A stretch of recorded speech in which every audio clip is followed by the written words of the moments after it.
Good morning, everybody, and welcome to today's meeting. I'll start by going through apologies here. We have, as far as we know, Councillor Brown, Councillor Goggin, Councillor Ash, and Councillor Kumar does not appear to be here. I don't know if anybody knows if he's coming or not. No? Okay, well, we'll take it as that's it. Right.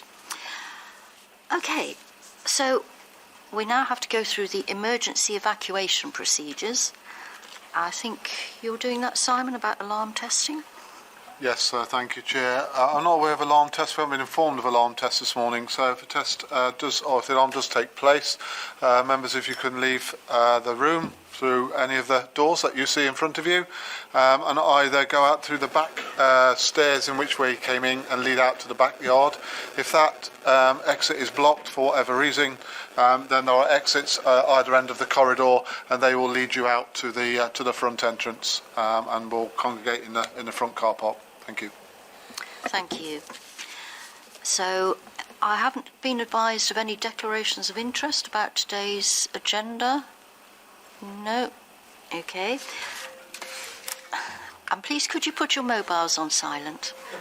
Thank you. No requests for public access received either.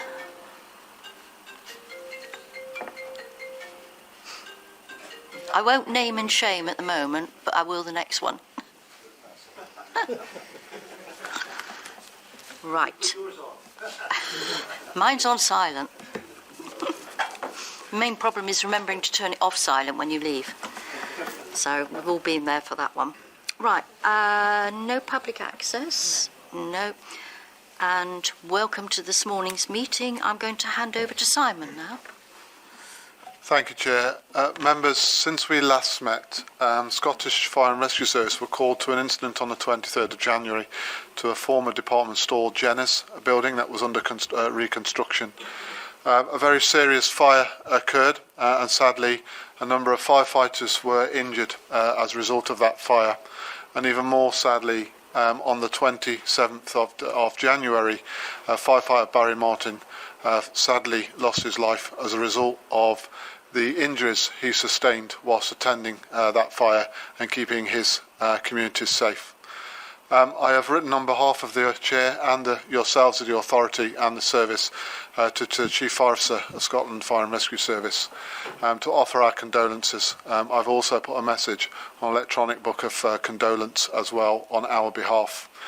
Today is Firefighter Barry Martin's funeral today. Many representatives of the Fire and Rescue Service were there to support colleagues in Scotland and also Barry's family as well. And I'd like to invite you members to join me in a minute's silence in remembrance of Barry and the sacrifice that he has made.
Right, thank you. And I'd just like to confirm that this extraordinary Fire Authority meeting is taking place as a face-to-face meeting.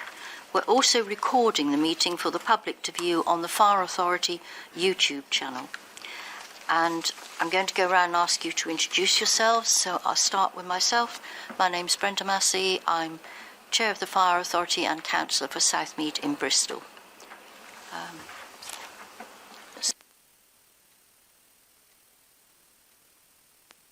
Shelley Bromley, Councillor for Western and Bath and North East Somerset Council.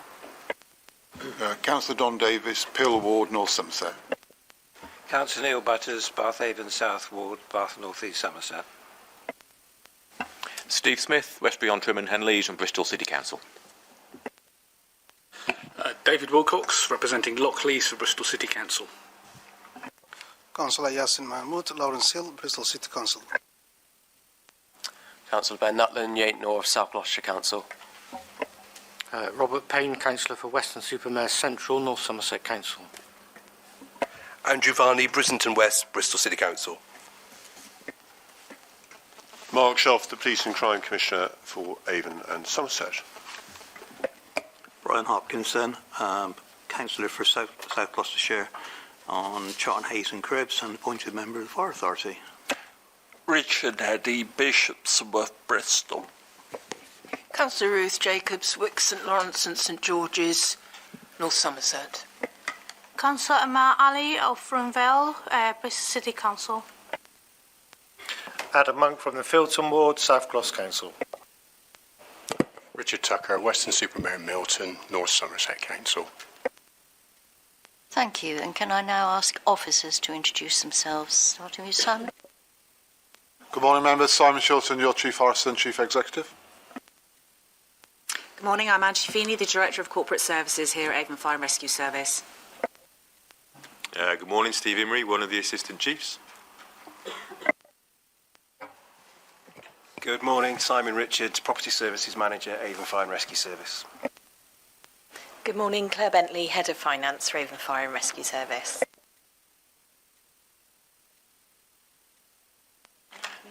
Good morning, Emma Bowen, Democratic Services.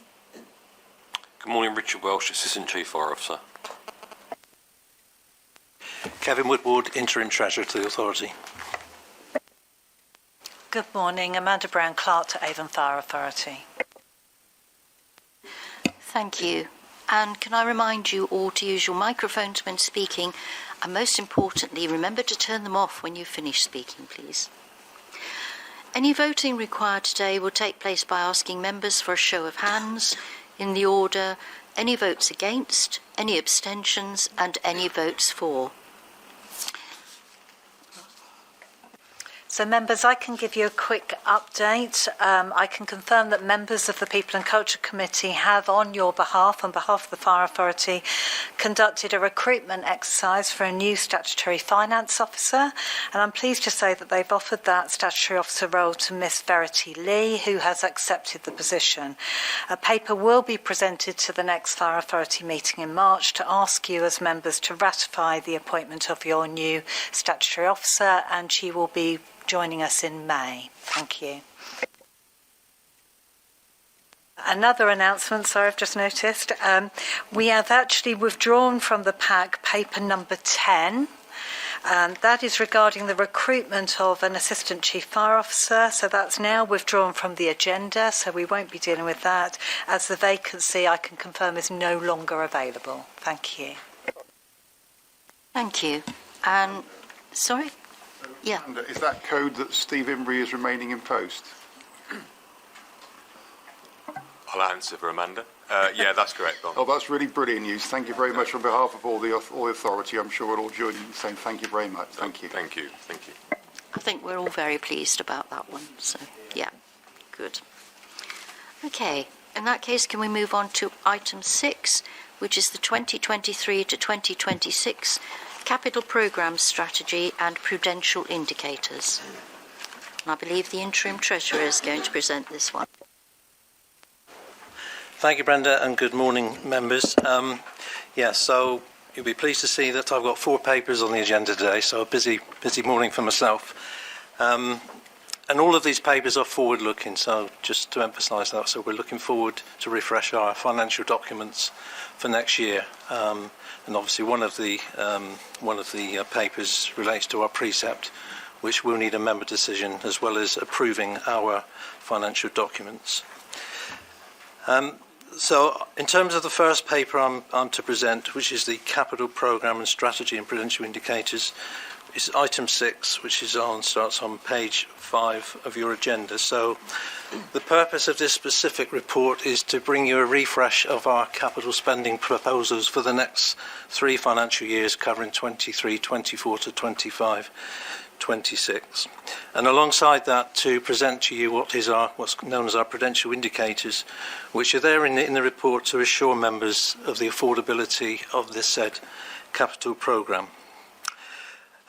So in terms of the recommendation, it is there that for you to approve the said capital programme and prudential indicators. That's where we want to get to. So in terms of the paper, if I could refer members to the table on page 7, and I just wanted to spend some time on that table.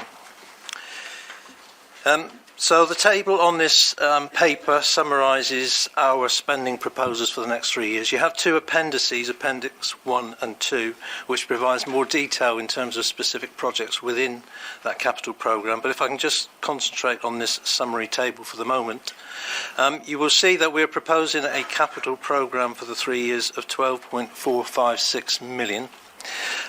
So in terms of numbers, I've had a look at the previous capital spending, and I've looked at the last 7 years, and spending in that time is total 22.2 million. So that's the level of capital spend that we've had over that period of time, which averages just over 3 million per annum.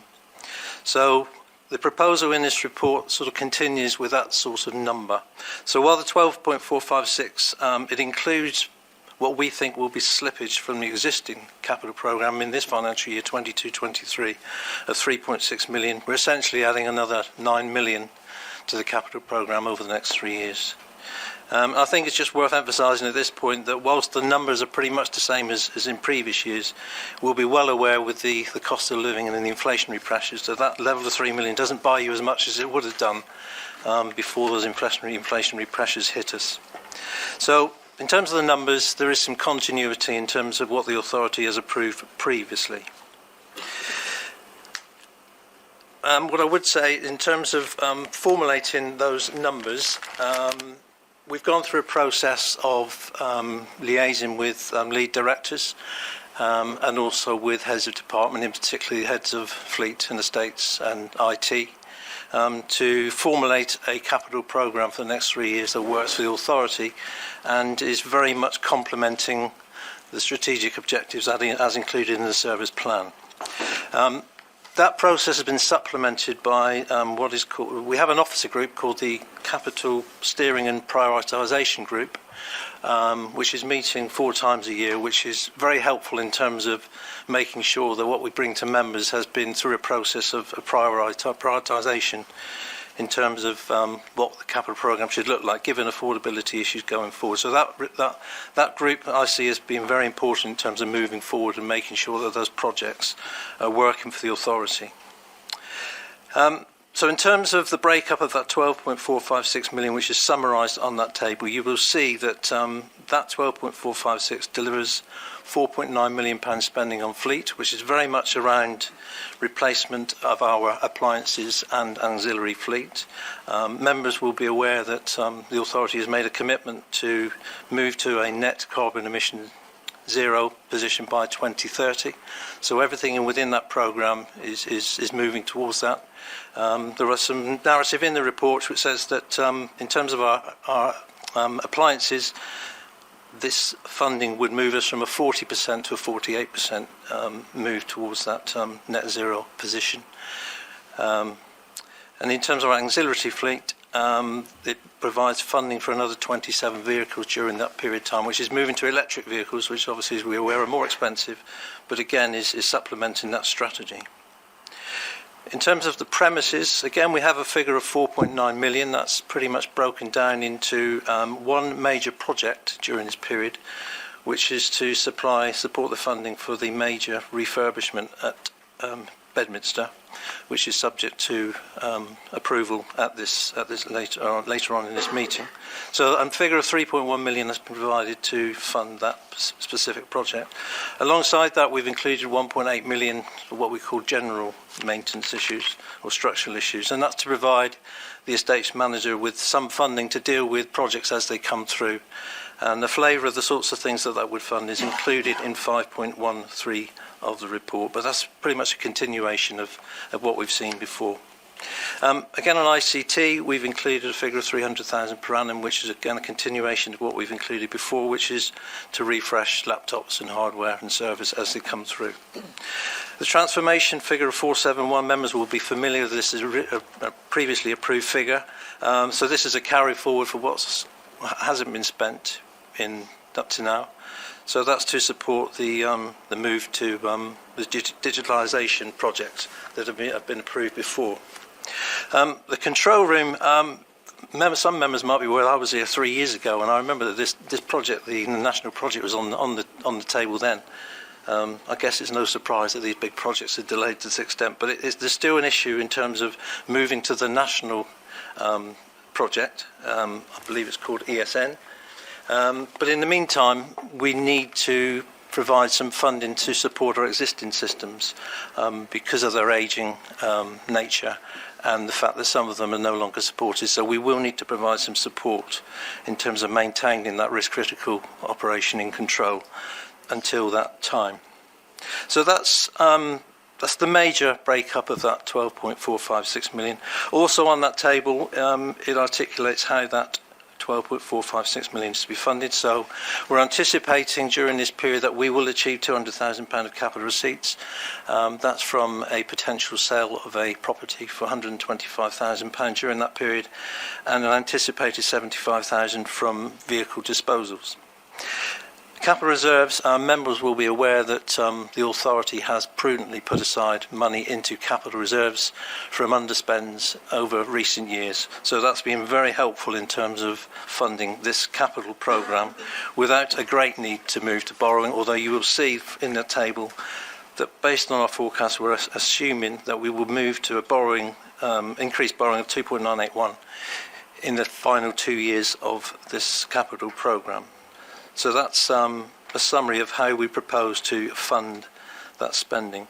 I mentioned this is a forward-looking document, but just to spend a little while looking back, because obviously we have had the authority's been in a good position in terms of being able to fund previous capital spending from the capital receipt from the headquarters, which was £18 million. So we received that, I think, some 5 years ago, and we have used that every year to fund our capital spending requirements. So that is good news that we've not had to move to borrowing to spend that. So if we had without that capital receipt, obviously we would have been in a very different position in terms of our debt position. So there's definitely some good news in terms of the last 5 years, and there's definitely some good news that we do have some capital reserves that we can use. I mentioned that alongside the proposals, we have included the prudential indicators, and what I'd like to do is just take members to the Appendix 3, which is a summary of the prudential indicators that we're asking you to approve this morning. So I just wanted to spend a little bit of time on that. Page 21 of your papers.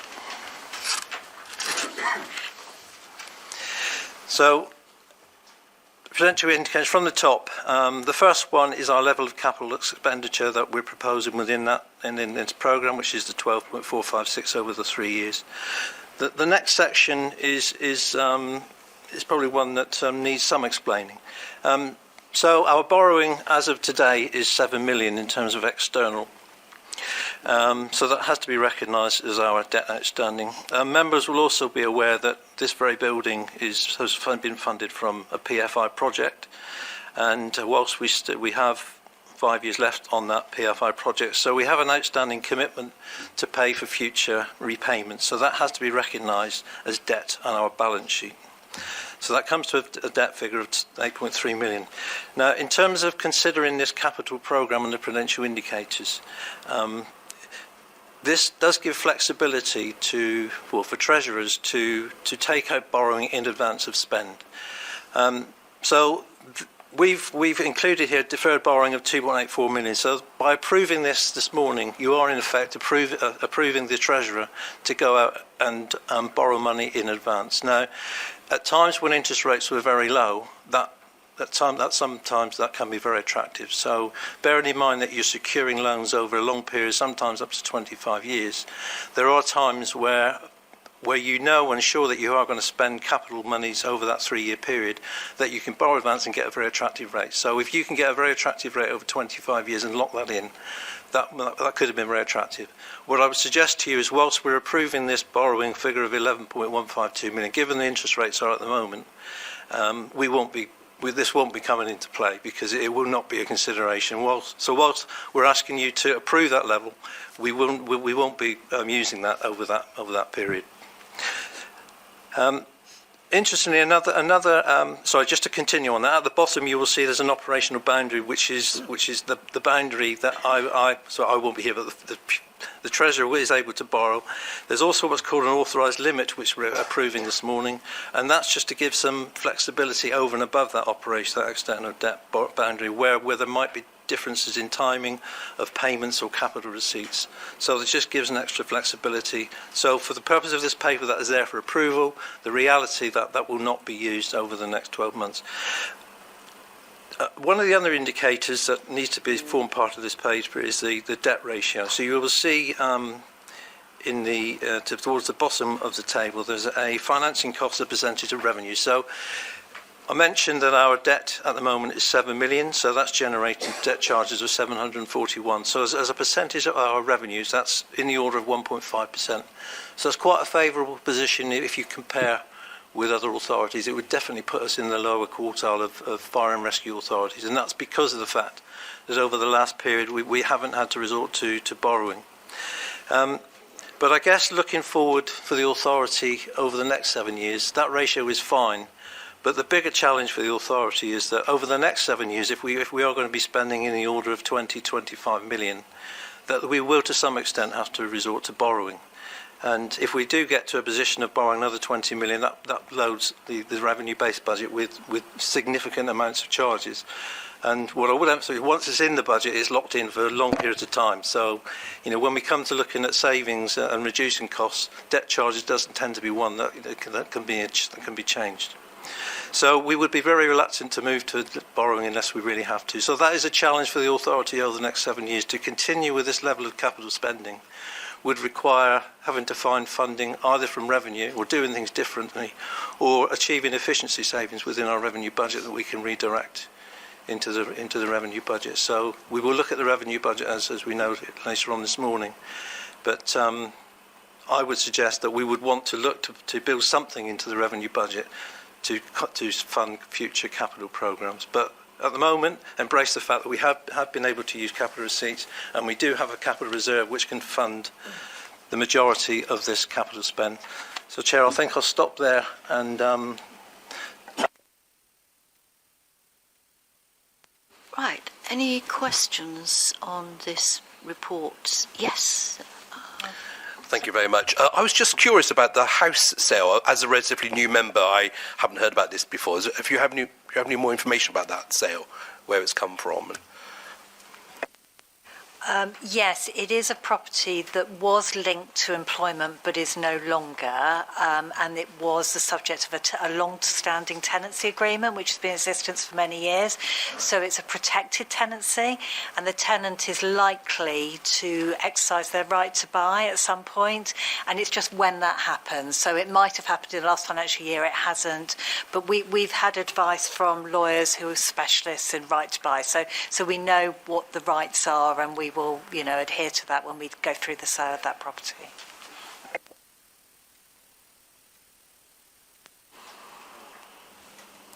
Yeah, thank you. I just got a question on something I don't quite understand in the report. In paragraph 5.5 on the fleet programme, it says that in brackets it says that 2024-25 the requested expenditure is 3.2 million, but looking at the appendices, Appendix 1 and Appendix 2, that seems that figure should be 2.099 million.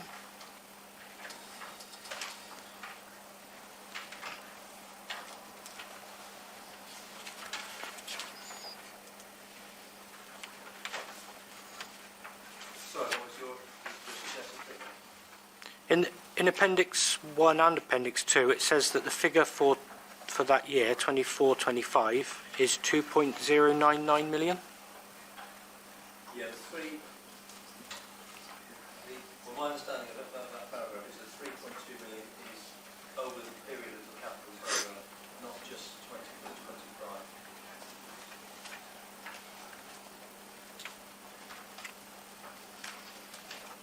I think the wording probably suggests that, but it suggests that the majority of the spend is in 24 to 25, and not just in 20. Yeah, but the total figure isn't that either. 3.5.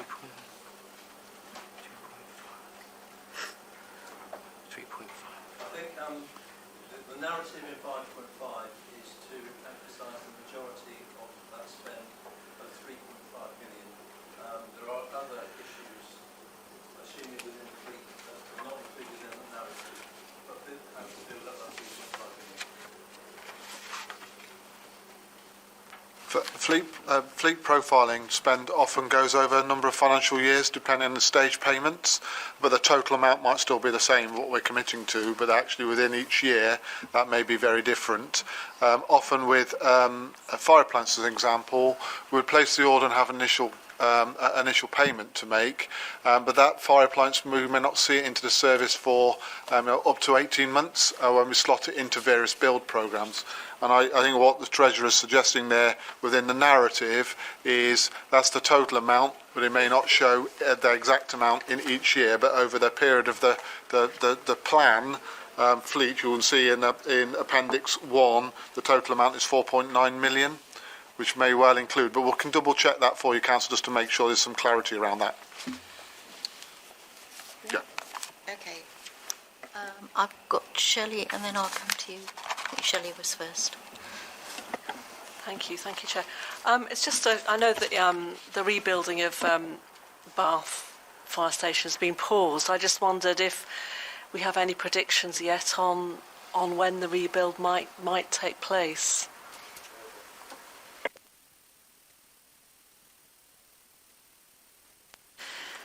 Yeah, and as you know, it has been a disappointment to us as well, both that we're not able to do that, and also we really wanted that sort of tri-service flagship, didn't we, and spent some considerable time on that, so it is a disappointment to us. What we have said in here is that we will be looking at our capital strategy, in particular around Bath, over the next few years, because we obviously need to find the optimum time to borrow, which isn't at the moment, and also some of these decisions now interrelate with progress on JTC. So as you know, you approved that as a preferred option for us to have a look at that. So we're looking at that to say, well, what does that mean also for facilities at Bath, and what does that mean for facilities at Weston, to make sure that we're building what we need on both of those kind of premises. So I don't have a yes, we think it will be on this date, but it's certainly, you know, it's still on our radar and still definitely something that we wanted to do. And you'll see that in the capital programme we've built in some facility to actually do some other kind of work in Bath in the interim, kind of given what we know about the state of that building. Don't know whether you wanted to come in anything further on that, Simon? Yes, so just a couple of things to add. The building's obviously displaying a number of defects that we're going to need to address potentially within this capital programme, so we've allocated some money aside to do that. There's also scope within that capital budget to look at further designs. We developed to a point where we had two designs, one for a standalone fire station and obviously one for a collaborative scheme. So I think if we, throughout the period of this capital programme, start to get a feel as to when it might be good to borrow, we can reinvigorate that standalone design and continue to move that forward within some of the money that we've allocated in this budget. So it's difficult to give a date, and things are so volatile at the moment that we wouldn't really want to kind of tie ourselves down to that at this stage.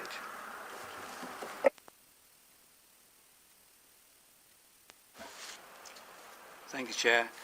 Just following up on Andrew's question, I wonder if there's any information about where exactly this house is. Well, not specifically, but whereabouts in general. In South Gloucestershire. In South Gloucester. Okay. Whereabouts in South Gloucester? Yate. Okay. Yes, Councillor, in Yate it is. Thank you. Hovercraft, 500,000 has been put in. That seems quite a lot even for a hovercraft. But does that cover a vehicle only, or does it include housing or whatever? What can be said about that? Yeah, that would include the replacement of the current hovercraft, but also it will need a vehicle to carry it. So it's currently on a very old vehicle, which is no longer really fit for purpose. So it's not just hovercraft; it's the vehicle to move it as well, which will need a crane. Richard? Yes, thank you, Chair. I just wondered about contingencies and in terms of council tax scenarios that obviously each of our four unitaries don't always collect their full 100% of council tax. And I just wondered what sort of contingencies we had built in for that. I think is there a clawback arrangement, or just how does that work?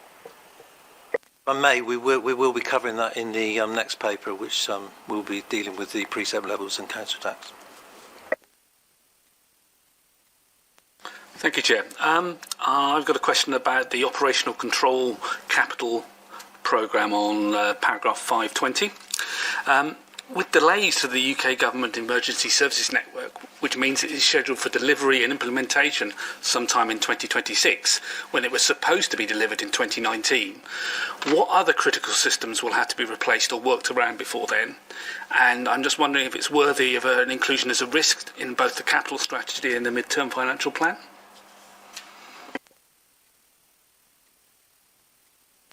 So yeah, the rollout of the Emergency Services Network has been fraught with a number of delays along its lifetime. I think I remember being involved in it about 12 years ago, I think, in initial conception. So, and I think the target date was about a 4 to 5 year delivery on that one. What that's resulted in is delays in terms of the upgrades is with the impending delivery of the Emergency Services Network and the upgrades to the connectivity into there as well, the code of connection, which is obviously around that data security. So work has been ongoing with that. But in the meantime, whilst we've been waiting for the ESN programme, there's been minimal investment within the system itself, the operating system, so the mobilising system, the IT infrastructure, the hardware, all of those. That is now coming to its end of life. So as such, whilst we've tried to be patient with ESN and trying to align those upgrades with the two programmes, it's now becoming increasingly critical that the investment is required within fire control. And again, it's not dissimilar to perhaps the capital programme around the timing of that and making sure it's at the right time, so we're making the best use of our capital assets. So that's where the challenge has been with that, but that's certainly now becoming more pressing and more critical for some investment in the infrastructure in fire control. Hopefully that helps, Councillor. So, and I think the PCC wanted... Steve indicated first. But I think this is in relation to the topic that Councillor Wilcox has just raised, so if that's okay. Sorry, Councillor, do you mind holding on for 2 minutes? Thank you very much, Chair, and letting me have the floor. Fire Chief, that was the most marvellous expression, patient with ESM. I don't know how, I've never heard that before because nobody's been patient with ESM, but I'm really impressed. But on a serious note, I wonder if there's work that we can do overlapping, because of course the police have significant issues with the current system waves, and we're having to do interim procurements before ESN comes in, and I just wonder whether we could overlap the programmes together to get some efficiency from it. Yeah, very happy to obviously have a look at that. Our mobilising systems are different to that of the police infrastructure, of course. Some of this is also around hardware, and if that aligns with your own hardware upgrades, then absolutely there may be some efficiencies we can find there. Obviously, our airwave network is slightly different to our mobilising system, but we operate under the same mechanism for airwave network, and of course our hardware for the airwave network is very similar. We hold very similar radios, if you like. That's part of the ESN. This is more focused around in our internal infrastructure with our mobilised systems and hardware. But very much if you are procuring IT, which is similar, it's certainly an opportunity. Can I just come back in about whether it should be classified as a risk? Because I think it could, if it's not delivered in the time frame that it's expected to be, could become a major risk to Avon Fire and the police.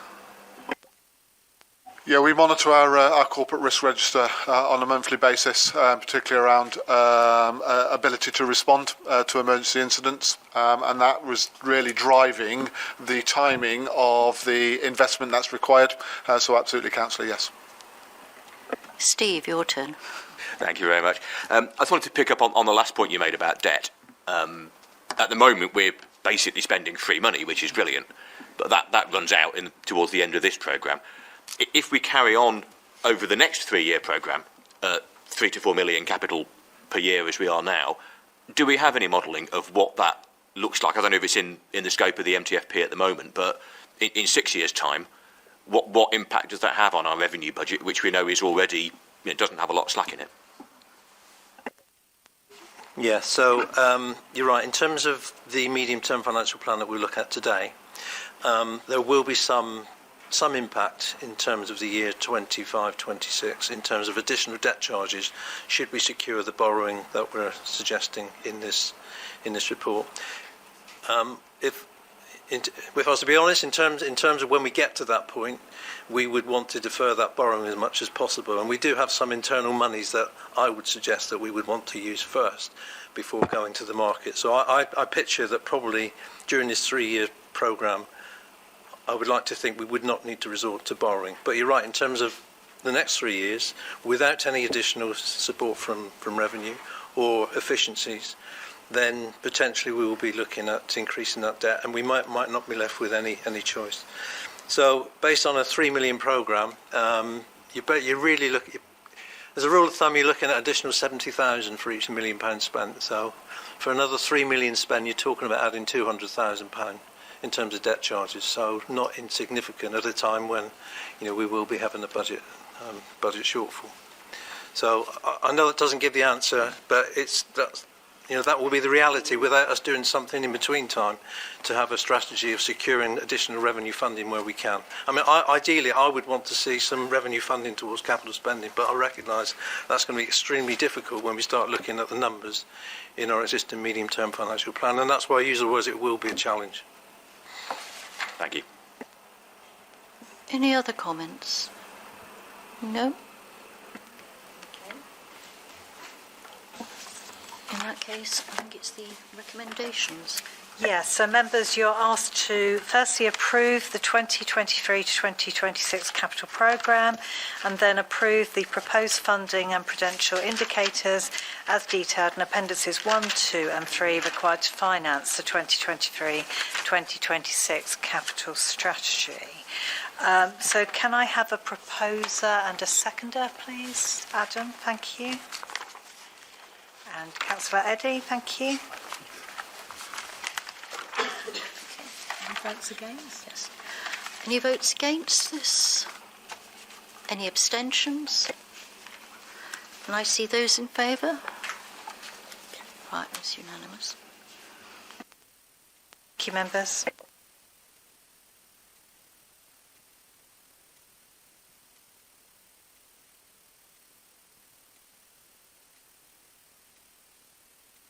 Sorry, I should have checked. I thought we were voting on both resolutions at the same time. So are you happy? Do you want me to take a vote again? Thank you. Thank you. So it's both approved. Thank you. Sorry, I should have made that. It's just they were set out separately, so.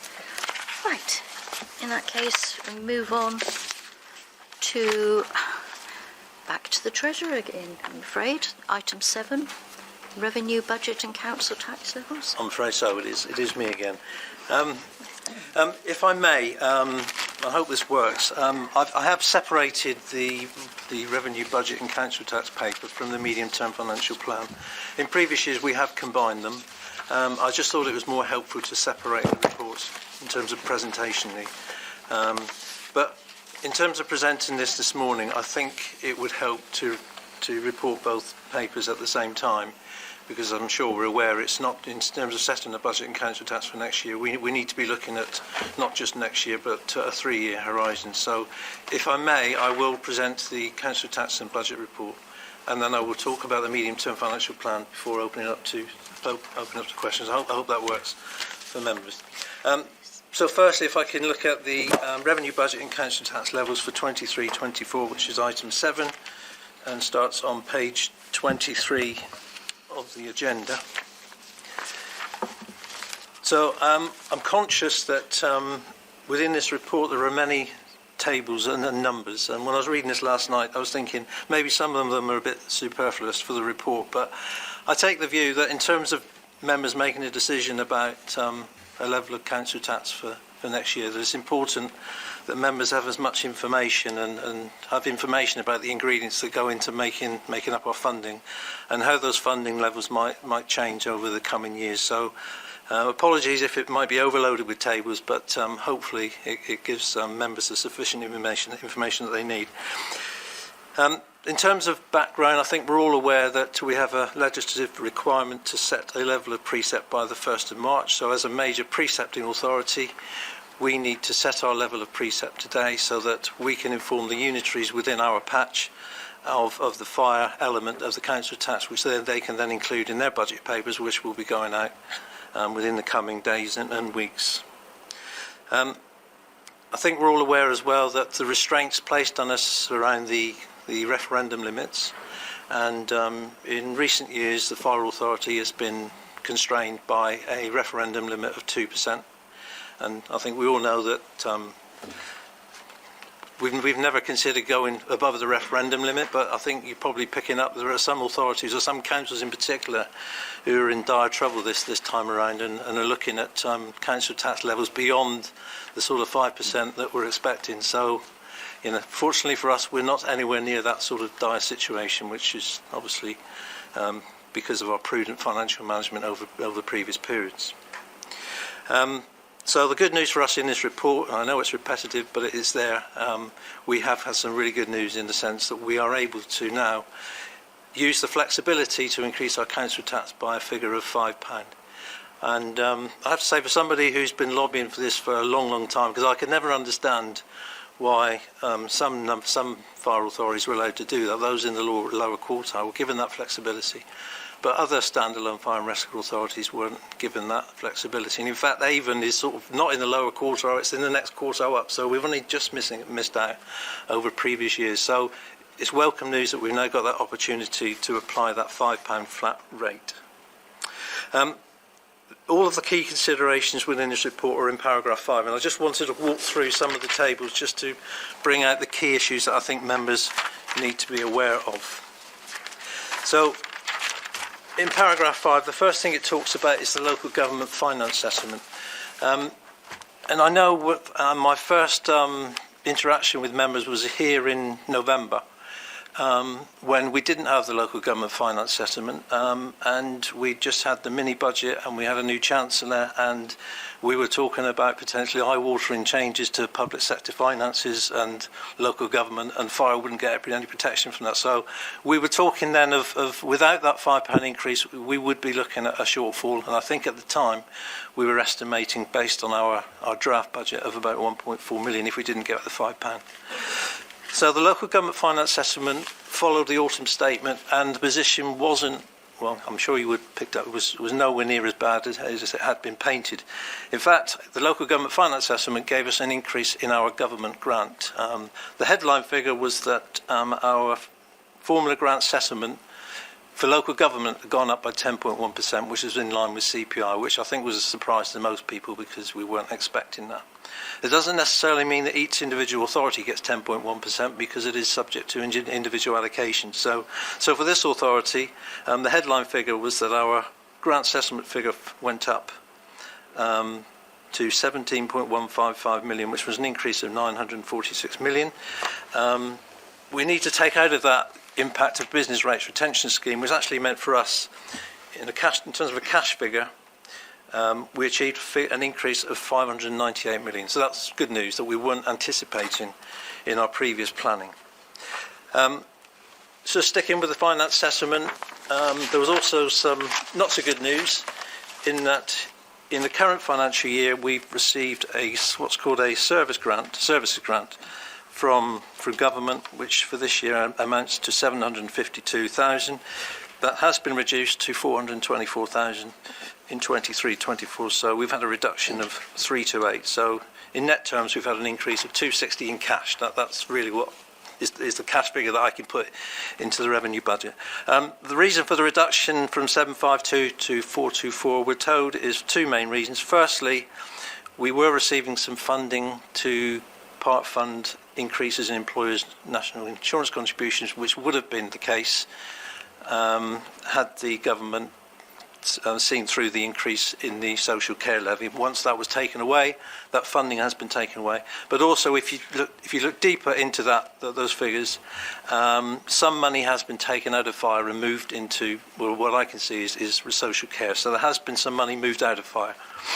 So that's a reduction, which is not such good news. But obviously, the headline figure for us is around the council tax referendum limits. And in paragraph 5.4, I've reproduced the limits, which you've probably seen from your own unitaries. And so for us as a fire and rescue authority, the good news is that we can use that flexibility to increase our council tax by £5. As I mentioned, we have been lobbying this for a number of years, but it has become more of a focus in the last 6 months with inflation at the sorts of levels that it has been. And we've certainly made the case that without that help, I think it's fair to say that a number of fire authorities would be in severe difficulties and having challenging budget rounds. The settlement came out in December, and we have an opportunity to respond to that consultation document. I did send a response on behalf of the authority, and I took the opportunity to thank them and welcome the changes that they have made, because I've sent many of these consultation documents, which has been disappointing because they haven't listened to us. So it was right that we actually welcome the fact that £5 is there. But I did also express, and I know a number of fire authorities have as well, that it's silent in terms of what will happen in year 2. So for 24-25, we were hoping that we would get a heads up as to what might happen. Whilst there is a policy statement within the settlement about 24-25, which pretty much honours the core principles around referendum limits, it doesn't tell us what they will be for 24-25. So I take that in terms of our planning, we cannot assume that we're going to get that £5 flexibility in 24-25. I mean, we won't know. I mean, at the moment it's not there, so we will continue to lobby for it, I'm sure. But we won't know until the autumn statement in the latter part of this calendar year. So just moving on to the council tax, and before I start talking about the options in the paper, I've talked about some of these tables, and the first one I have is table B on page 27, and this just to emphasise the point that, and I'm sure you will know this from your own unitaries, that without doing anything with our Band E council tax, the tax base for the Avon patch has gone up. So it's gone up from 375,841 to 380,974. So that's basically the number of additional properties in Avon, which by their very nature will generate increased council tax. So without us making any decisions this morning, we have an extra £400,000 coming into our revenue budget funding for next year. Also within that table, and hopefully this covers the point that was made by Councillor in respect. Within that table you will see that there is a council tax deficit of 5,513. So it's a very small number for us in terms of this financial year. And I say small number because over the previous 2 years we have had some significant deficits come our way because of the collection rates have not been as much as we'd hoped for. So for this year it seems to have settled down from previous years. That's not to say that it might take off again in future, and that's something that we would identify as a risk.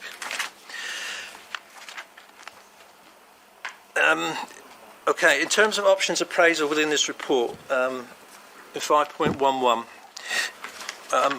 we've included two options for increasing council tax. So option 1 is an increase in council tax of £5, which is what we just talked about. So if members were supportive of going with that option, that would increase our Band E council tax from £77.95 to £82.95. So an increase of £5, which as we all know is over a year is less than 10 pence a week. So that's how we would normally express that. Option 2 would be to go to the 3%, which is the core referendum limit that's being applied to shire counties and unitary authorities. So that's something that we could consider. If we were to go for 3%, that would increase our council tax band D from £77.95 to £80.29, which would be an increase of less than 5p per week. And I guess the key issue that I would just emphasise here is that should members decide to go for option 2, then there's a difference of £1 million in terms of spending. So if members were minded to go for that, then for figures for 23, 24, I would have to look to reserves to balance that £1 million up. And also, obviously, it would exasperate as we go deeper into the medium-term financial plan in years 2 and 3. I think I also just need to mention here, whilst there are 2 options within this report. If you think about the £5, which is 6.41%, as I mentioned in paragraph 5.11. So it's within our gift this morning to apply any council tax increase from 0% to 6.41%. So it could be anywhere in between. So I think the issue for me to emphasise is that every 1% you move away from the 6.41% would reduce our revenue spend by 297. So if, for instance, members were thinking along the lines of the 5%, which has been a bit of a headline in recent days, then if members wanted to explore that, then we would have to look to reduce our position from option 1 by 419,000. So again, I would have to look to take 419,000 out of reserves to reach that 5%, which obviously would make things more difficult as we move forward into the medium-term financial plan. So that just want to emphasise that £1 million is the difference between the 2 options in the paper. Paragraph 5.13 onwards. This is what's called our statutory calculations. So once we've approved what we need to approve today, these are the statutory calculations that we're required to publish. And so the summary of that is put into Table C. A more detailed breakdown of those statutory calculations are included as Appendix 1. So these statutory calculations are for options 1 and 2 within the paper. If we wanted to explore other options, we would need to refresh those statutory calculations this morning. But that box tells us that if we run with option 1, there's a figure that we're required to meet from council tax of 31.602 million, which when divided by the council tax base that I talked about before, would equate to a council tax for band D of 82.95. The next box, Table D, is following on from today. Once we have approval, we are required to inform the 4 unitaries of the precept figures, and they are outlined in Table D. Moving over the page to Table E, this is just to emphasise that everything I'm talking about today is expressed in terms of band D, which is the middle band, but I think we're all aware that the bands move from A to H. So, and there is a formula which calculates the other values based on what we approve today as band D. We've also included some comparison of council tax levels. It says 23, 24 there, but actually the chart that is in there as Appendix 3 refers to council tax levels that were set last year. So based on that data, our council tax of 77.95 is somewhere in the middle to lower quartile, the 12th lowest, and the average is £83.46. Just to finish off on the council tax issue, we have a legal requirement to consult with the legislation says with business, but our consultation has gone broader than that. So our precept consultation has been completed, and based on 329 responses, and you can argue 329 responses isn't significant enough to give us solid results, but I can only report what's come back. And from the 329 responses that we've had, 78% of respondents agreed that the service offers value for money in terms of its spending. And 75% of respondents agreed that it was reasonable to increase council tax by a figure of £5. So we have completed our requirement to consult, and those are the responses. And there are some charts in the pack as Appendix 8 which gives some more clarity around those figures. Moving on to locally retained business rates, and apologies. We have a table in Table F which shows changes in business rates. So I'm sure those of you that have been near this, the business rates retention scheme is it's got some very complex ingredients to it. But for us, obviously, we don't collect any of this, so we're reliant on our four unitaries to tell us what they're going to, what they think they're going to bring in 23-24, and we as a fire authority get a share of that. So we've had these figures from unitaries, and based on what they've told us, our locally retained business rates will go up from 4.4 million to 4.8 million. So there is some growth in terms of business rates, and there is actually a collection fund surplus, which was a surprise. So again, we get a share of any surplus on the collection fund, so that we're told that we will get a share of that of 150,000. So that's a different position than we have been in recent years.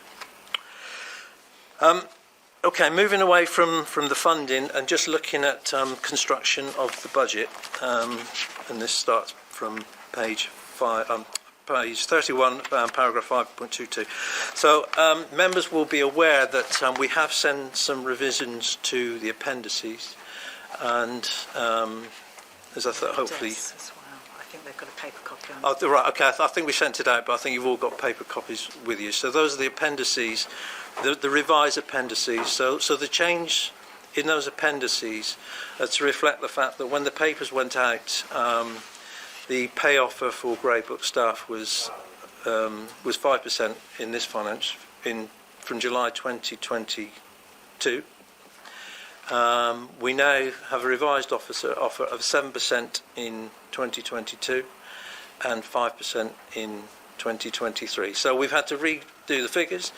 So in terms of the thrust of the report, it doesn't really change the recommendations and the figures that I've put in terms of council tax, but what it does change is the make-up of the budget.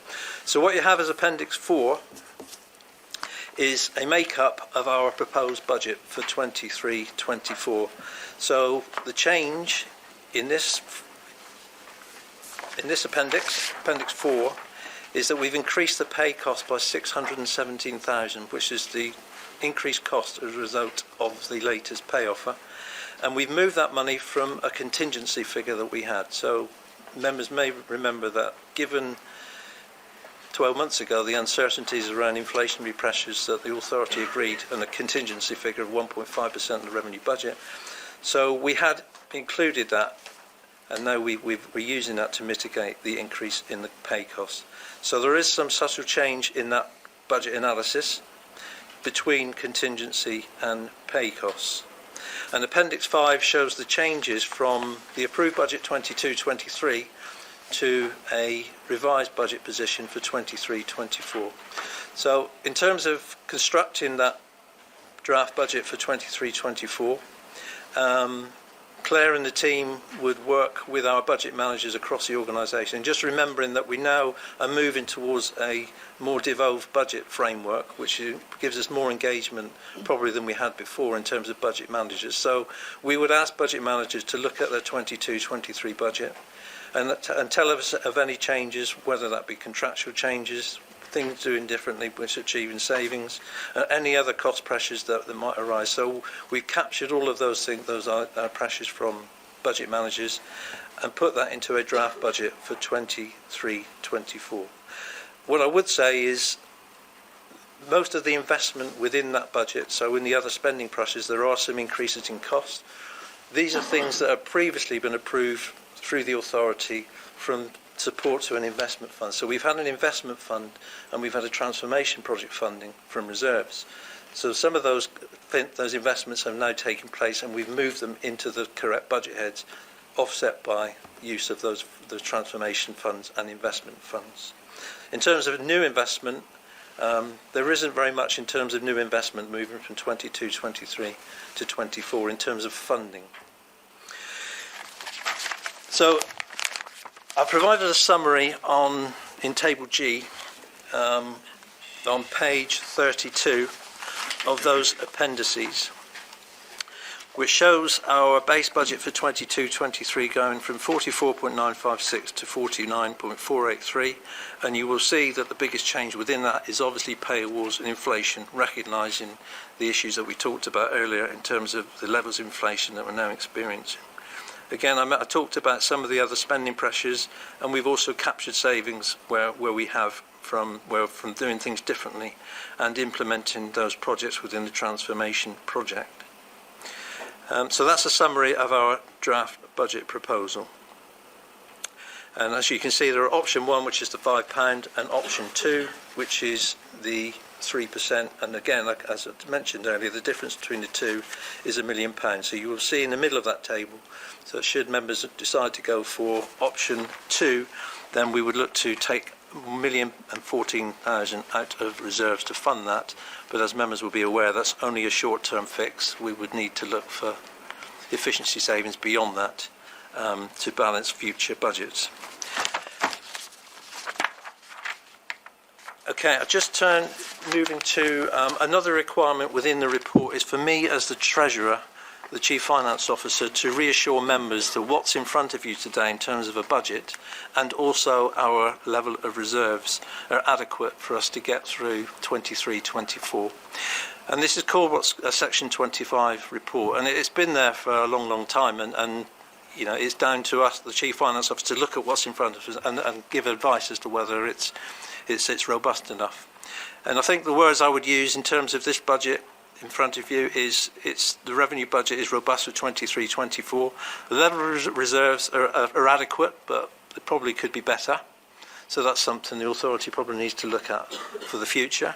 But in terms of 23-24, I have no problem in reassuring members that this budget is deliverable based on what's in front. And as I mentioned earlier, there are some authorities that are getting themselves into dire trouble, and I would suspect there are a number of chief fire officers having a dilemma as to whether they can sign some of this stuff off, given some of the risks and some of the savings within those reports and how deliverable they are. But for us, in terms of this budget, as I've mentioned, we can use reserves to get through 23-24. But in terms of future budgets, that would create difficulty if we don't go for the £5.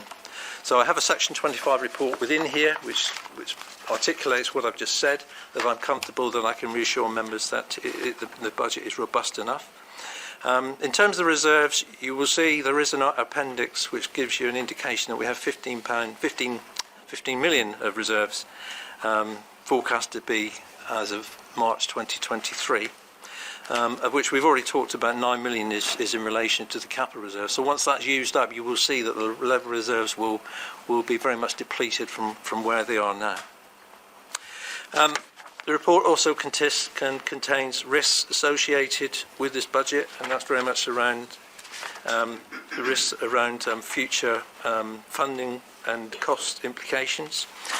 So if I may, I'd like to just move to the medium-term financial plan, just to finish off my presentation. So the medium-term financial plan is on page 57 of the agenda.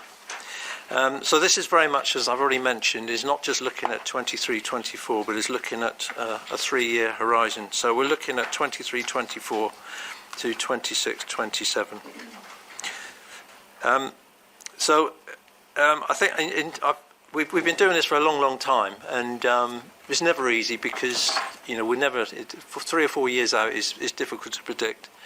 But I think it's probably never been more difficult to try and look at the next 3 years and what it might look like. And we all look back at the last 3 years and some of the events that have taken place globally and domestically and the inflation increases, that things have, nobody would have predicted those things happening. So if you look back at our medium-term financial plans from 2 years ago, it wouldn't have included what's the reality of today. So, I'm doing this, I'm putting together a medium-term financial plan with a lot of if, buts and maybes. But what we have done is try to be very prudent in terms of our forecasts. So, within this report, we've made some assumptions about funding beyond 23-24, which is in Table 1 on page 59. So we've made prudent forecasts that after 23-24 that we will get some support with our revenue grant of 3% for each year. So that's on the basis that inflation comes down to what we would look at as being more normal rates. And we've assumed that our council tax preset will go back to the core principle of before of 2%. Now, as I mentioned earlier, I would really hope that we'll be in a position next year where we could apply the £5 again. But I've already mentioned the silent on that issue, which tells me that we need to plan without it. So that's what we've done in terms of our funding forecast. So we've applied increases in our funding from 48.9 in the current in 23-24 to 51.4 in 26-27. Table 2 is our forecast spending. And I should point out that these figures have changed by an amount in each year because of the pay award offer that I mentioned earlier. So effectively, from 24-25 onwards, we're adding another 900,000 to our funding, our costs, because of the increased pay awards, which was the 600,000 I mentioned earlier, which is then compounded into later years because obviously it's only a part year of 24-25 because it's from July. So we've assumed pay costs will come back to normal levels from 24-25, and non-pay costs will run at 3%.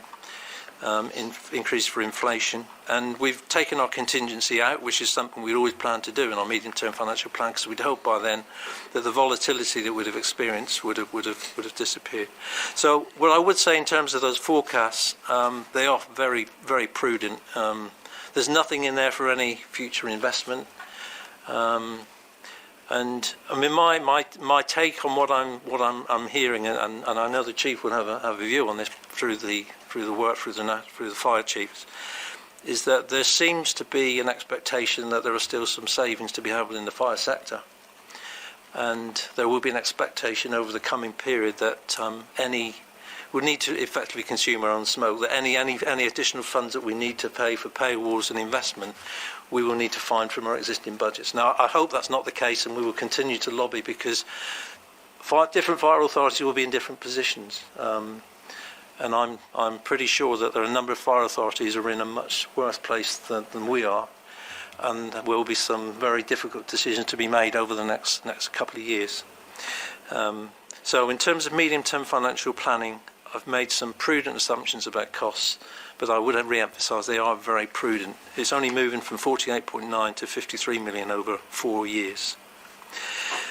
So I've included 2 appendices in this report, which is looking at the medium-term financial plan. Should we go for option 1, and should we go for option 2? And again, these have been revised. So if I could refer members to the revised options, which have been sent out separately, and paper copies are available.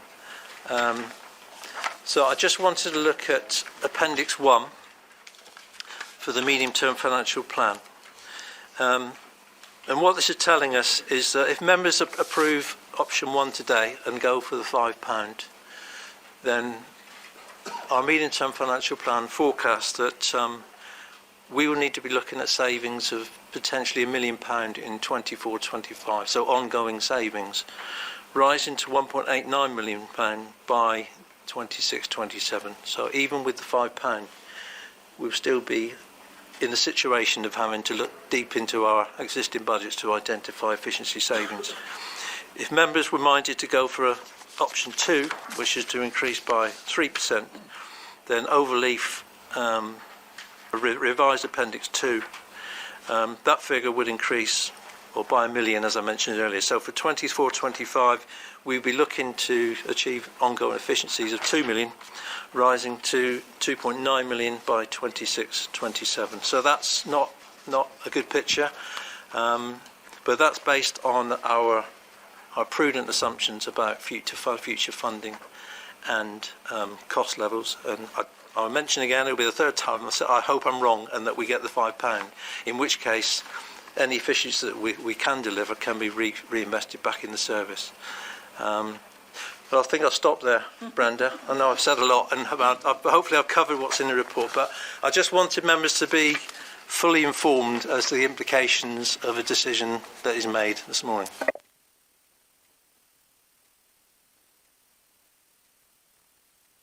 I think Councillor Eddy, you were first, and then Councillor Hopkinson. Right. Thank you. I wanted to make a brief point, not actually a question.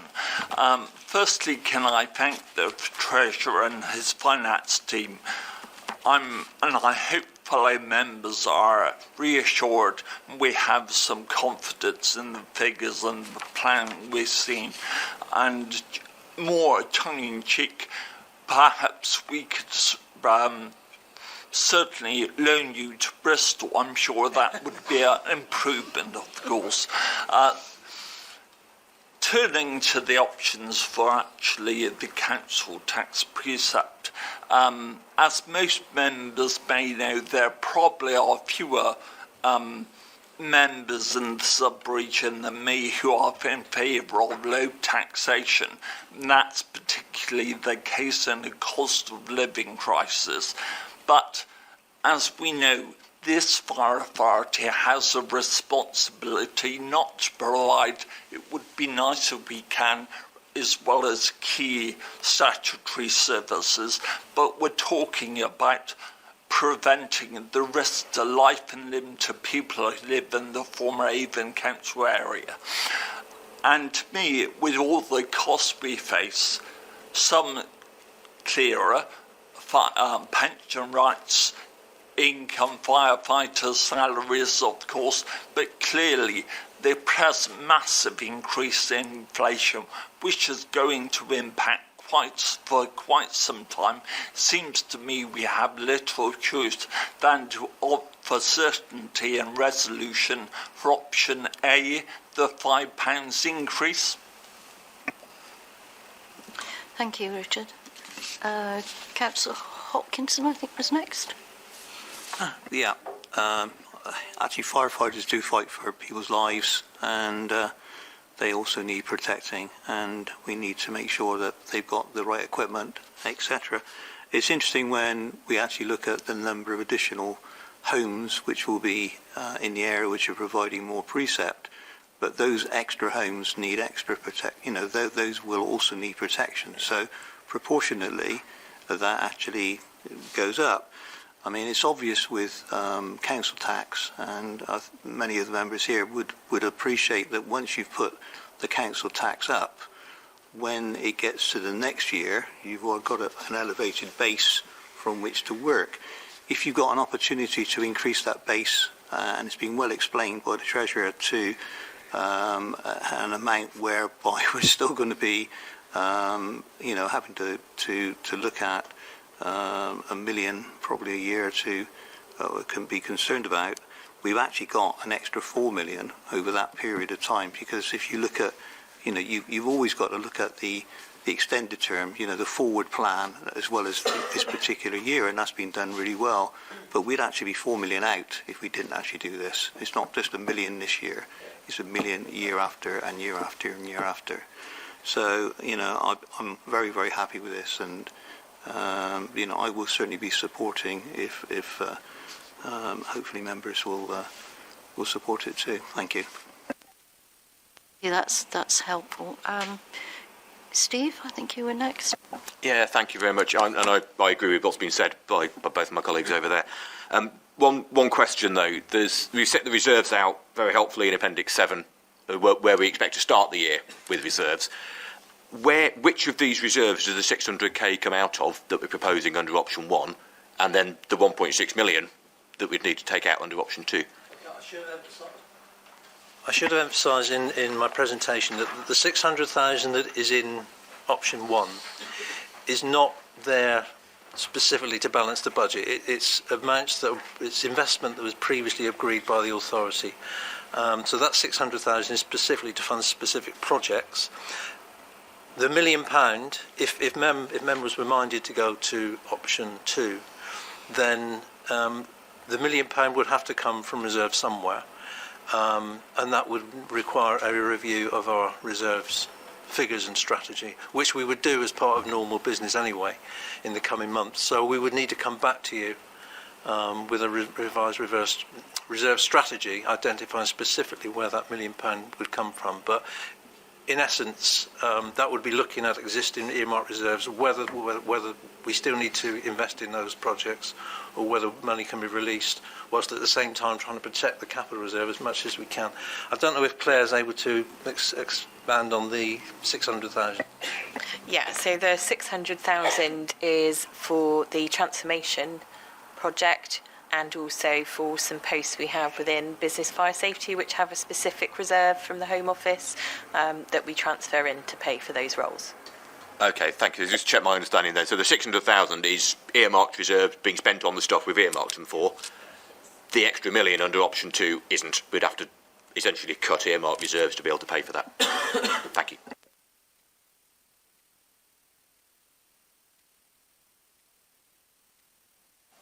Yeah, thank you for your presentation. I got a question regarding with the reserve. How is going to impact if we choosing the option 2 in the long-term plan with the reserve? Thank you. How is going to impact if we choose the option 2 with the reserve balance in the long-term plan?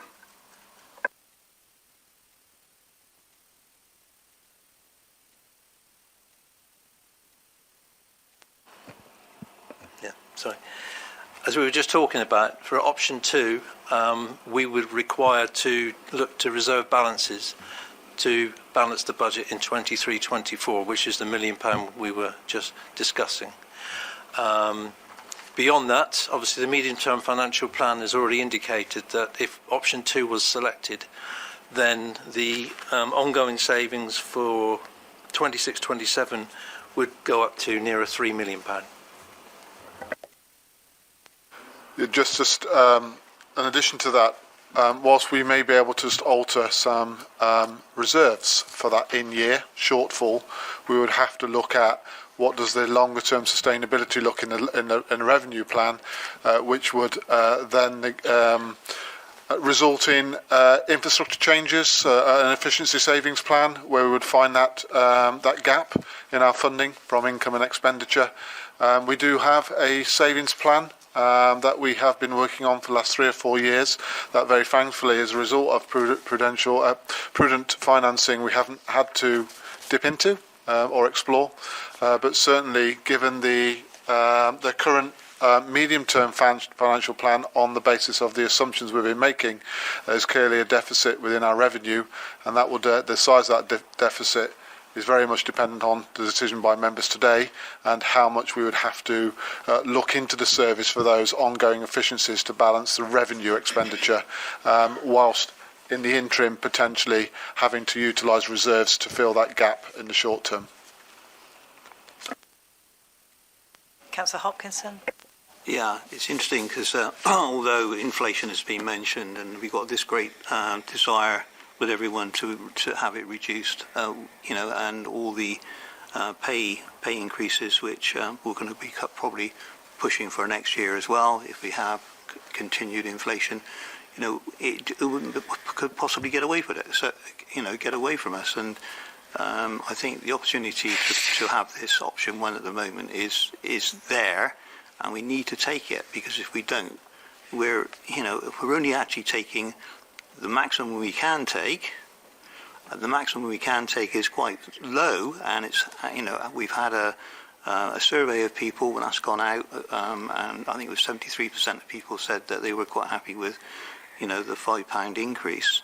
And as far as I'm concerned, this is what we should do. And I'm not sure we got to the proposal stage, but I'll be quite happy to propose that we go ahead with option 1. Could I second? Thank you. Can I I missed Councillor Nutland, so I'm just conscious that he didn't have a chance to speak. So can we go to Councillor Nutland? Thank you, Amanda. Kevin and Claire, well done. I don't know how you've done it, but you've somehow done it to get this budget to us and actually have a balanced budget, which is amazing. I fully support the idea of the £5 increase, but one thing I want to say, which isn't a question but more of a comment, you've spoken, Simon and Kevin have spoken over the last 5-10 minutes or so about looking at the future plan in getting efficiencies in. And I think, for the people that are watching this webcast, we should also, spell it out. When we say efficiencies, we mean cuts. And as an authority, and I wouldn't speak for members, but I would hope that many members would join me in saying that we can only cut so much before we fail in what our basic duty is to protect the public. And I think going forward, in terms of lobbying, and in terms of how we as members respond in future to the ideas of constantly cutting, constantly trying to find efficiencies. The idea that we've stored efficiencies away in a cupboard somewhere, which we can just pick out from time to time, say, actually, don't worry, we've got something up our sleeves. They're not there. So until we get a fair funding deal, and I would say local government as well, we have to be realistic with the public as well, saying that if we're going to go down this route, we might not be able to, with the greatest respect, meet our obligations. So I think we need to be careful when we're talking about efficiencies. We mean cuts, not this year, but maybe over the coming years, in order to just stay where we are. And that's the thing that worries me. So I think we need, as an authority, come out and say that, we don't take this lightly. People are suffering through the cost of living. And we need to be careful in terms of the language that we use going forward, because the suggestion that these cuts are there to be found, I don't think they are. I hope I'm wrong. But at the same time, we have to make sure that we meet our obligations, because otherwise, what's the point of us being here? Thank you. That's very useful.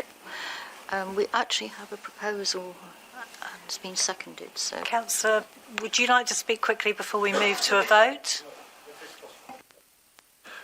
So my question is just simple. I understand that the strikes are postponed, but am I right in saying that the members of the FBU are being reballoted, or have they formally accepted? And then, the follow-up question simply is, if they haven't formally accepted, which based on the fire chiefs they haven't, there will clearly be further negotiations. So then it's just, how does that then impact reserves on the... I appreciate the forecasting forward's easy, it's the in-year settlement. So the pay offer has gone to the Fire Brigade Union for all of Grey Book condition colleagues, so Grey Book condition of service, predominantly as our firefighters up to the level of area manager and all of our fire control staff.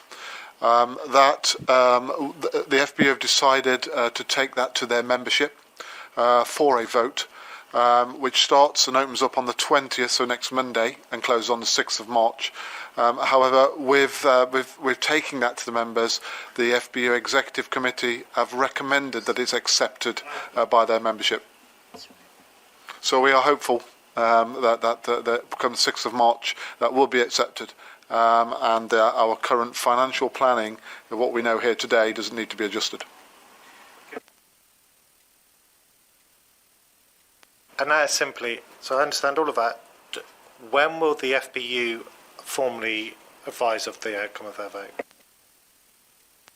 Yes, we close the vote normally. Within 24 hours of the close of the vote is normally what we generally find out. Yeah. we're actually quite quick with the outcome of the first one. So, yeah. So I think, and as they've recommended acceptance, I think that's left us in a good place there. Yeah. So unless we have any other comments or questions, we have a proposer from Councillor Hopkinson for option 1 and a seconder, Councillor Eddy, for option 1. So if we could maybe take a vote on option 1. Yeah. So do you want... I think what we need to do is the options first on the revenue budget paper, and then I think we'll vote separately. I think this makes sense, on the medium-term financial plan for the approval of that.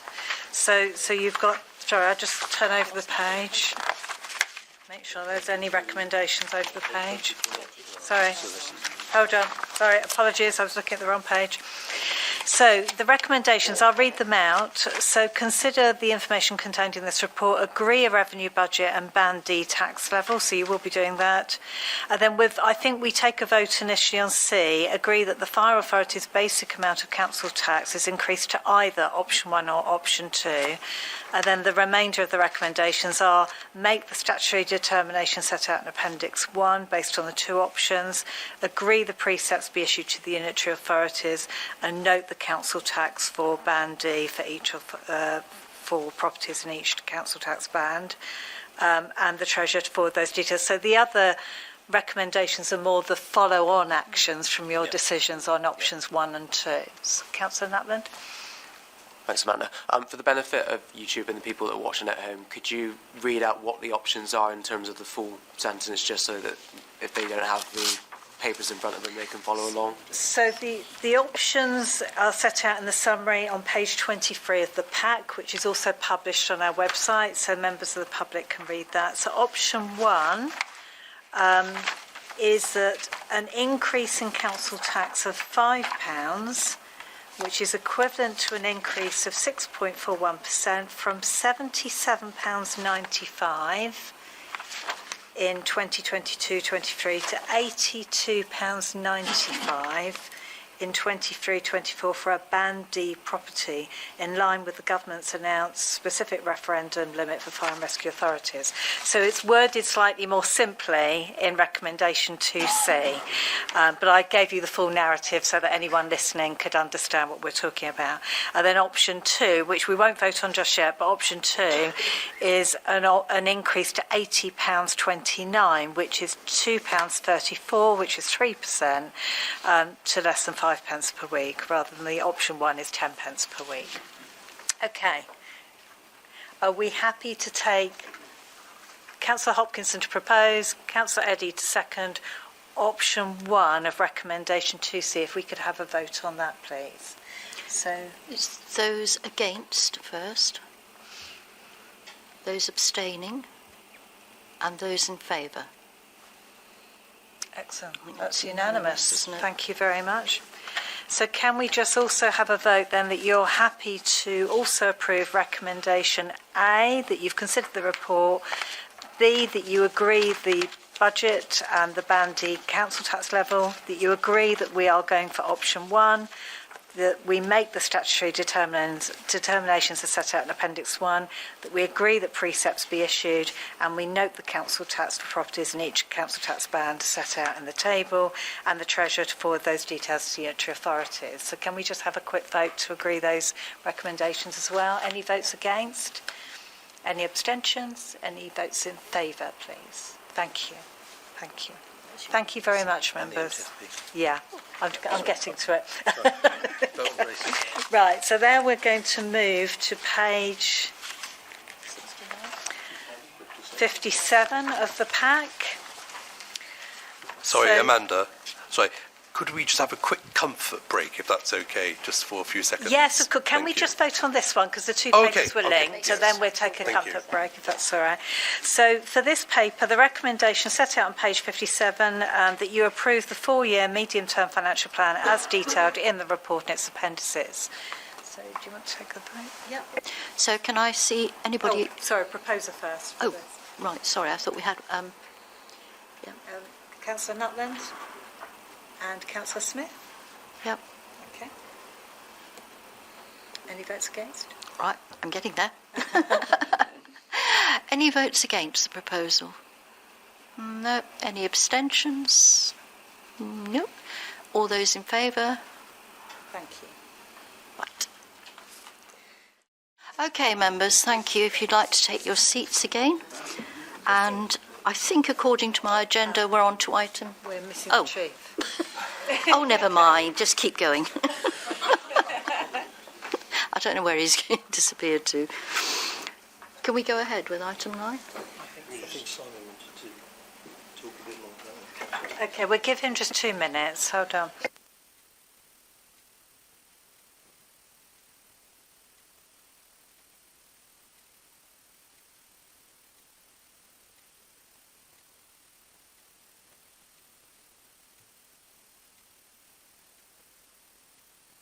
Rightly.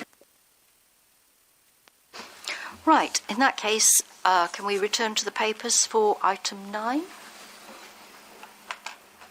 I think the Chief Officer just wanted to make one explanatory announcement following the last decisions. Yeah, thank you. Members, as a result of the previous 2 papers and the vote that was made with regards to the option 1, £5, with the medium-term financial plan, you'll see that in 24 to 25 onwards, there's still a funding deficit. So I will bring a paper back to members at a future meeting on the medium-term financial plan, working with colleagues at board and within the finance team around how we will move forward now with ensuring that we balance that budget from 24-25 onwards. So just wanted to raise your attention to that, members. Thank you. Thank you. In that case, can we now go back to item 9, agenda item 9? Yep, thanks, Brenda. I'm hoping this will be a fairly quick turnaround.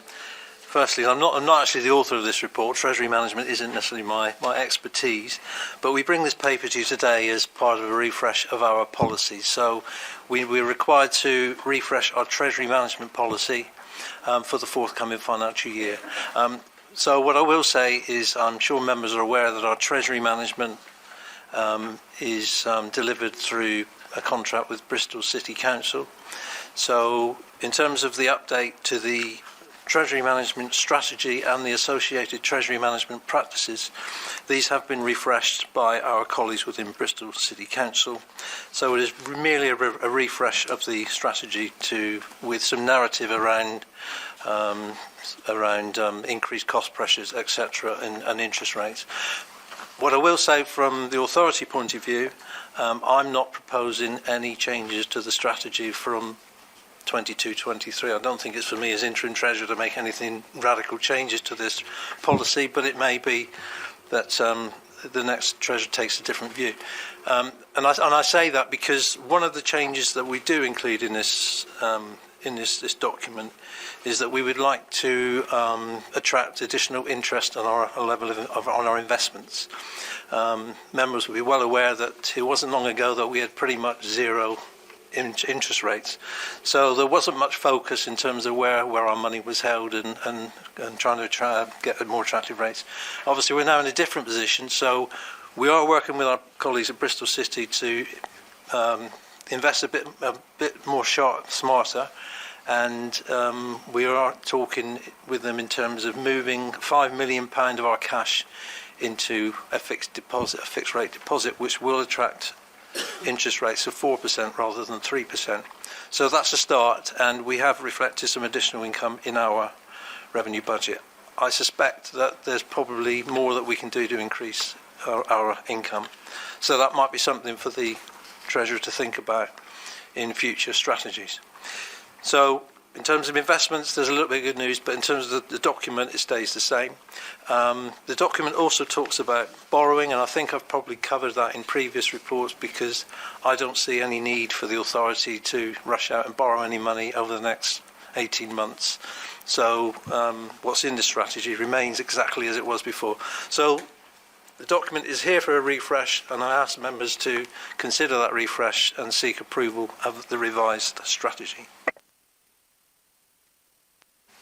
Okay, can I say one thing that I found was really helpful in reading this paper is the glossary of key terms.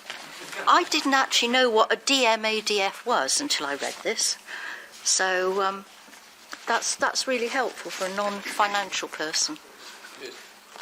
So, right, Adam? So I'm not rushing to propose that we do this, and I recognise we need to have a treasury strategy. But I presume Bristol City Council would just use a broker to manage their treasury strategy. So in which case, why are we not just engaging direct with the broker? I have to say, I'm not aware of the detail of the contract in terms of, I don't know if you've got that information, Claire. In previous discussions, the issue we raised several years ago, we're just too small, and the amount of money we've got to invest means that we won't do any better because we're such a piddlingly small actor in this department, and mixing with another organisation that's got a bigger amount of cash just because there's a bit more leverage really, and we could try if we wanted, but the feedback we had, say, about 5-6 years ago was we wouldn't gain, and we just then generating a lot of extra governance around having to invest to get the same amount of money back. So, but I mean, things might change, but that's the history.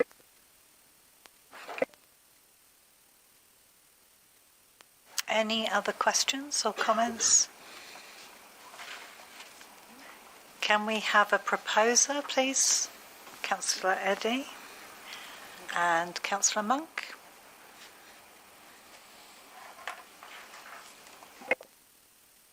In that case, we need to move to a vote. So can I see those against, those abstaining, and those in favour? It's unanimous. Thank you, members. The next item, which actually was item 10, we are not taking, as we said at the beginning of the meeting. So before we go to item 11, I think, Mark, you wanted to say something? Chair, thank you very much. I just wanted to give you a bit of background on some work that I've been doing with the three emergency services on gallantry awards. I was very struck when I first arrived as the Police and Crime Commissioner. I was sent to a awards dinner in London for police gallantry run by the Federation. It was a fabulous event, and there are some amazing stories of daring do. But what struck me was that the people received a piece of glass and a certificate from the Federation, but not a national recognised medal. And if they'd been military people on operations doing what they'd done, they would have almost certainly have received national medals, which would have been presented to them by the then Queen. So I initially went and did a bit of research on whether we should try and get a medal for all three services.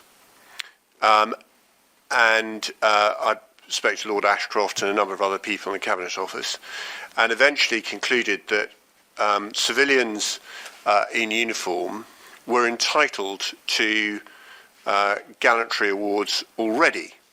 The problem was that the police didn't have any corporate memory of how to get them their medals, and I suspect the same is within the fire and within ambulance. So I've done a bit of work trying to connect that all together, and I'm writing a new pamphlet with the agreement of the Cabinet Office that will initially be for police forces, because I wouldn't dream of suggesting for others, but I'm going to offer to fire services and also to ambulance, and potentially for the Coast Guard, although that's slightly different, as a mechanism for allowing recognition of those people in your respective services, the opportunity to win gallantry medals. And the ones that we're talking about here, just so that you understand the type, they're classed from Class 1 to Class 4.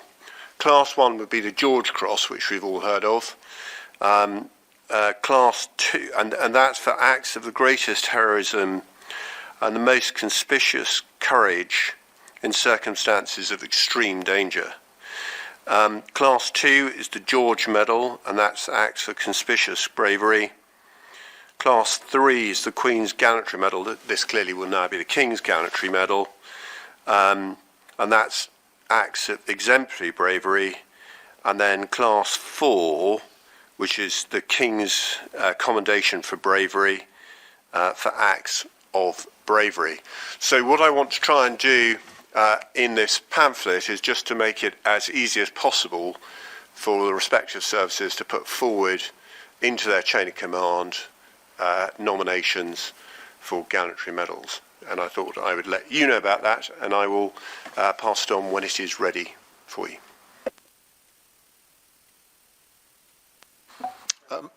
Members, I'd support the Police and Crime Commissioner's view on that one, is that we do have staff who do some incredible things every day for selfless things to serve their community.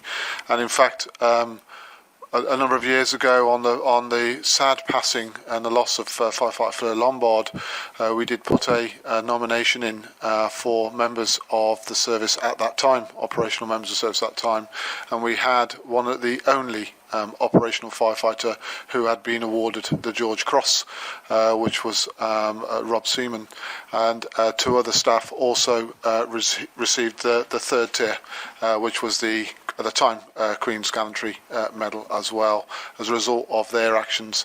But that is not unique to the actions of our staff, both locally and of course also nationally, where they do selfish things every day, and actually they don't necessarily feel as though that's anything out of the ordinary, and clearly it is. They see that's often part of their job, but it's absolutely out of the ordinary. So that would be very welcome around how we can potentially seek to reward or nominate our staff for the highest level of recognition that could be out there for them. So thank you. I was watching Breakfast TV this morning, and there were the fire people who'd gone out to Turkey to help find survivors in the rubble, and yeah, it was amazing listening to that. So I think everybody would probably support this idea. Yeah? Yeah. So if you can keep us updated, Mark, and if you need any information from us, please let us know. Chair, thank you very much, and thank you for all your support.